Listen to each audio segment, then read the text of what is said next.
जी अस्सलाम वालेकुम। Welcome to Pakistan stock नेटिक। उम्मीद है कि आप तमाम दोस्त खैरियत से होंगे। देखिए बजट जो है वो आ चुका। इस पर थोड़ा सा हम बात करने की कोशिश करेंगे। हमारी ये वीडियो जो है बजट के हवाले से, ये कोशिश तो हम ये करेंगे कि 2 हिस्सों में जो है इसको मुकम्मल कर लिया जाए, लेकिन हो सकता है शायद इससे ज़्यादा भी हों। तो आज जो है वो हम पहले हिस्से पर बात करने की कोशिश करेंगे और ये समझने की कोशिश करेंगे कि स्टॉक मार्केट के ऊपर जो है वो बजट का जो इम्पैक्ट है वो किस तरह से होता है। देखिए बहुत सारे दोस्त अहबाब जो है वो सवालात पूछते हैं कि जी बताइए कि किस सेक्टर के ऊपर या किस मखसूस कंपनी के ऊपर जो है जी वो बजट का क्या इम्पैक्ट हुआ। देखिए मेरे जो थोड़ा सा एक्सपीरियंस है स्टॉक मार्केट का, मैंने ये चीज़ देखी है कि गवर्नमेंट जो है वो चाहे कुछ जो है वो स्टॉक मार्केट का नाम लेकर बात करे या स्टॉक मार्केट का नाम ना लेकर बात करे, एक चीज़ हमेशा याद रखिएगा कि स्टॉक मार्केट के ऊपर बजट का जो इम्पैक्ट है वो लाजमन होता है। देखिए उसकी वजह क्या है। उसकी वजह यह है कि गवर्नमेंट ने अगर किसी चीज़ के ऊपर टैक्स लगाना है तो वो किसके ऊपर टैक्स लगाएगी? वो या तो मैन्युफैक्चरिंग पे लगाएगी या सर्विसेज पे लगाएगी। अब लोगों के चलने फिरने पर टैक्स लगाने से तो वो रही। अब हमें ये देखना होगा कि स्टॉक मार्केट के अंदर जो ट्रेडिंग हो रही है शेयर्स की, वो कितनी किस्म के शेयर्स हैं? तो 2 किस्म के ही हैं। या तो वो सर्विसेज सेक्टर है या जो है वो मैन्युफैक्चरिंग सेक्टर है। अब मैन्युफैक्चरिंग कह लें, असेंबलिंग कह लें, सर्विसेज सेक्टर की कई किस्में हैं। बैंकिंग सेक्टर सर्विसेज सेक्टर में आता है, बैंक्स भी उसमें आ जाते हैं, IT का शोबा आ जाता है, टेक्नोलॉजी का शोबा आ जाता है। तो इस तरह से ये मिला जुला सा एक रुझान होता है उसके अंदर। दूसरी बात, अगर फ़र्ज़ कीजिए कि गवर्नमेंट जो है वो बात करती है जी कि हम ज़राअत के हवाले से जो है कुछ रिलीफ देने जा रहे हैं। अब देखें ज़राअत के हवाले से, अब ज़राअत में कितनी चीज़ें हैं? ज़राअत में कितनी चीज़ें हैं?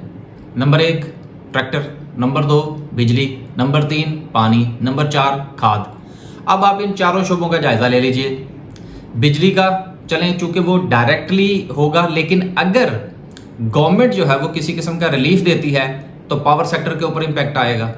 अब ये मैं सिर्फ एक एग्जांपल दे रहा हूँ आपको कि अगर गवर्नमेंट जो है वो बजट पेश करते वक्त अगर वो किसी सेक्टर का नाम ना भी ले, मतलब मिसाल के तौर पर ऑटोमोबाइल सेक्टर का नाम ना ले, फर्टिलाइजर सेक्टर का नाम ना ले, लेकिन वो सिर्फ अगर ज़राअत के हवाले से बात करती है, गवर्नमेंट की बात कर रहा हूँ, कि गवर्नमेंट जो है वो अगर ये कहती है कि हम ज़राअत को रिलीफ देने जा रहे हैं, तो अब ये मैं थोड़ा सा बताने की कोशिश कर रहा हूँ कि उसका इनडायरेक्टली इम्पैक्ट जो है वो हम स्टॉक मार्केट के ऊपर किस तरह से कैलकुलेट करेंगे। ठीक है, अब देखिए गवर्नमेंट ने क्या कहा जी कि हम ज़राअत को रिलीफ देने जा रहे हैं। अब उसके मोटे मोटे से आप 3-4 हिस्से निकाल लीजिए। ठीक है, बीज, पानी, ट्रैक्टर, खाद। चलें पानी को इसमें से निकाल दें, बाकी बची 3 चीज़ें। बीज को भी निकाल दें। अब आ गया ट्रैक्टर। अब रिलीफ देंगे अगर, तो ट्रैक्टर साजी जो है वो इम्प्रूव करेगी। और हमें ये देखना होगा कि ट्रैक्टर असेंबलिंग की कितनी कंपनियां हैं स्टॉक मार्केट के अंदर, उसका हम इम्पैक्ट वहाँ पर कैलकुलेट कर लेंगे। सिंपल सी बात है। फर्टिलाइज़र, अगर वो रिलीफ देते हैं फर्टिलाइज़र के सिलसिले में, तो फर्टिलाइज़र सेक्टर जो है उसको फ़ायदा होगा। तो बात करने का मकसद ये है कि अगर आपने बजट का इम्पैक्ट जो है वो स्टॉक मार्केट पर एवेलुएट करना है, तो डायरेक्टली आपको बहुत कम ऐसी चीज़ें नज़र आएंगी। मसलन काफ़ी दोस्तों ने जो है वो मैसेजेस किए, उन्होंने कहा जी कुछ समझ नहीं लगी।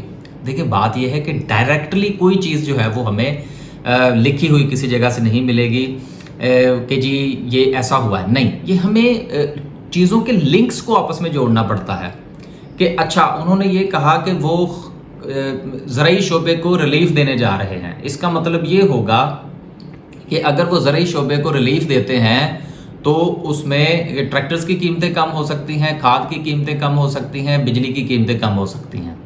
ठीक है, अब इन तीनों चीज़ों में को एवेलुएट कर लीजिए। तीनों में से मुख्तलिफ सेक्टर्स के ऊपर इसका क्या इम्पैक्ट हो सकता है और कौन कौन सा सेक्टर ज़्यादा इस्तेमाल होता है। अब इसको आप थोड़ा सा कैलकुलेट कर लें तो आपको आसानी के साथ समझ आ जाएगी कि बजट का इम्पैक्ट जो है वो ज़राअत के हवाले से स्टॉक मार्केट के किन किन शोबों को मुतासिर कर सकता है। बात समझ में आ गई? अब हम चलते हैं आगे, एक मिसाल और ले लेते हैं और फिर वीडियो के इस हिस्से को ख़त्म करते हैं। अब दूसरी बात आ गई, मिसाल के तौर पर वो कहते हैं जी कि हम जो है वो गाड़ियों की इंपोर्ट पर ड्यूटी लगा रहे हैं और पाकिस्तान में असेंबल होने वाली 1600 से ऊपर की जो 1600 सीसी से ऊपर की जो गाड़ियां हैं उनके ऊपर मिसाल के तौर पर 5% इजाफी टैक्स देना होगा। अब आप इन दोनों चीज़ों को वैल्यूएट कर लें।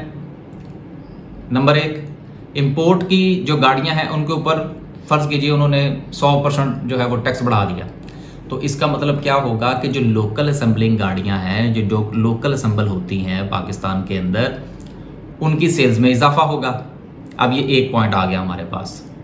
अब दूसरा उन्होंने क्या किया कि जी 1600 सीसी से ऊपर की जो गाड़ियां हैं उनके ऊपर 10% या 5% हमने इजाफी टैक्स लगा दिया।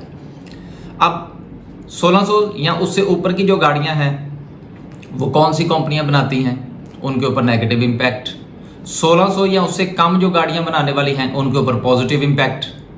तो इस तरह से जो चीज़ें हैं वो एक दूसरे के साथ लिंकेज होती हैं। तो हमें अगर एवेल्युएट करना है चीज़ों को और हुकूमत की पॉलिसीज़ के असरात का जायज़ा लेना है तो हमें चीज़ों को लिंक करना पड़ेगा, चीज़ों को पढ़ना पड़ेगा, उनका जायज़ा लेना पड़ेगा, एक चीज़ को दूसरे के साथ जोड़कर उन दोनों का वज़न जो है वो मापने की कोशिश करनी पड़ेगी।